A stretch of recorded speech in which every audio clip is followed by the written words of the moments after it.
Au mois de mars 1916, les Allemands décident de porter la lutte également sur la rive gauche de la Meuse. Pourquoi attaquer la rive gauche de la Meuse ?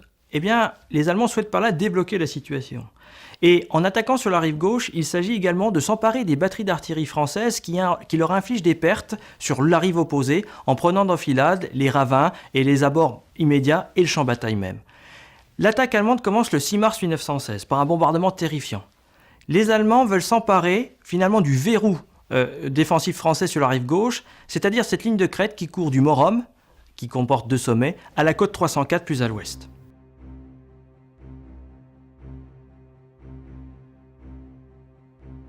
À la mi-mars 1916, les Allemands arrivent à s'emparer d'un des 2 sommets du Morum, la côte 265. À la fin mars, le 20 mars pour être plus précis, les Allemands s'emparent du bois d'Avocourt et s'approchent du glacis ouest de la côte 304.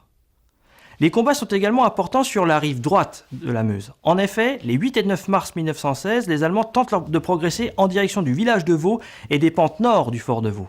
Les combats sont acharnés. Pour donner un exemple, le village de Vaux va être attaqué 14 fois de suite par les Allemands. Ceux-ci vont réussir à s'emparer d'une partie de la bourgade qui sera finalement conquise totalement qu'à la fin du mois. Au mois d'avril, les Allemands relancent un assaut frontal en direction du Morum et là, ils s'emparent du 2e sommet de la hauteur, mais ils n'arrivent pas à descendre sur le glacis sud, ils sont arrêtés. Ce succès français, ce succès défensif, va inciter le général Pétain à adresser son premier ordre du jour optimiste depuis le début des opérations, ça sera le fameux « Courage, on les aura ». Comme les assauts allemands n'ont pas réussi à rompre le front, à partir du mois de mai, les Allemands vont développer davantage de moyens d'artillerie en engageant une bataille d'usure pour essayer de rompre le front français sur certaines parties. Et c'est sur la rive gauche, plus précisément en direction de la côte 304, que les Allemands vont pilonner avec 500 pièces lourdes la hauteur. Le bombardement commence le 3 mai 1916 et un nuage de fumée de plus de 800 mètres est visible à des kilomètres aux alentours. Les Allemands passent à l'attaque le lendemain, réussissent à conquérir le sommet, n'arrivent pas à aller plus loin. Le 20 mai, ils relancent également une attaque massive contre le Morum. Ils arrivent à s'emparer de la 2e sommet du Morum qui avait été repris auparavant par les Français, mais encore une fois, ils n'arrivent pas à descendre sur le glacis sud tenu par les Français. Le mois de mai également, sur la rive droite, voit la première tentative française de s'emparer, de reprendre le fort de Douaumont. Le 22 mai 1916, des détachements français réussissent à atteindre les dessus du fort, mais comme l'artillerie allemande continue à dominer le champ de bataille, l'artillerie française demeurant insuffisante, les soldats français se retrouvent isolés et après 2 jours de combat à court de munitions, ils finissent par se rendre. Cette première tentative est un échec. Après cet échec français, les Allemands repartent à l'attaque pour conquérir des bases de départ afin de préparer une attaque massive pour faire tomber la ville de Verdun. Cette attaque commence le 1er juin 1916. 40 000 Allemands s'élancent des pentes sud du fort de Douaumont jusqu'aux pentes nord du fort de Vaux, appuyés par 10 gros lance-flammes. Un obstacle est sur leur chemin, le fort de Vaux. Entre le 2 et le 7 juin 1916, les Allemands vont faire le siège du fort de Vaux et vont finir par s'emparer de l'ouvrage, la garnison étant assoiffée. À partir de ce moment-là, les Allemands possèdent leur base de départ pour lancer une des plus grandes attaques qu'ils ont menées depuis le début de l'offensive, celle du 23 juin 1916. Le 23 juin 1916, 50 000 Allemands vont s'élancer à l'attaque de Vaux-Chapitre jusqu'à la crête de Froide-Terre. L'attaque a été préparée en amont par 3 jours de bombardement, pendant lesquels près de 100 000 obus à gaz ont été tirés. Les Allemands attaquent, engageant des troupes d'élite, réussissent à s'emparer du village de Fleury, mais pas de la gare, s'emparent de l'ouvrage de Thiaumont. Par contre, ils sont arrêtés par la résistance héroïque de la garnison à Froide-Terre et devant l'abri des 4 cheminées.